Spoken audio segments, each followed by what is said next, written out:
নমস্কার বন্ধুরা, আমার বঙ্গভোরে স্বাগত। আজকে আমি কালকে খুব বৃষ্টি হয়েছে, আজকে হয়েছে, তো মন করলো আজকে একটু খিচুড়ি বানাই। তো আমি খিচুড়ি বানিয়েছি, এই যে। আর এখানে লাবড়ার তরকারি করেছি, আর এখানে বেগুন ভাজা আছে, আর এখানে পাঁপড় আছে, আর কলা পাতা রেডি।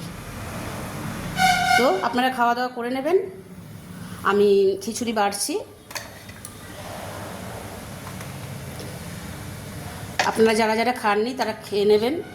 আমরাও শুরু করলাম। এখন আমি কাকে দিচ্ছি বলুন তো খেতে, এত তরিজুত করে? সূর্যকে। এই যে সূর্য, দেখেই খিচুড়ি দেখেই লোভ আসছে। তো সব কিছু দেখেই লোভ আসে। শুরু করে দে। আজকে আমরা কলা পাতায় খাবো খিচুড়ি, লাবড়ার তরকারির সাথে। ওইটা আলুগুলো বেশি দিচ্ছি, ও সবজি খেতে চায় না। আচ্ছা, যাই হোক, তো আজকে এখন এই অবধি। তো আবার পরের ভিডিওতে দেখা হবে।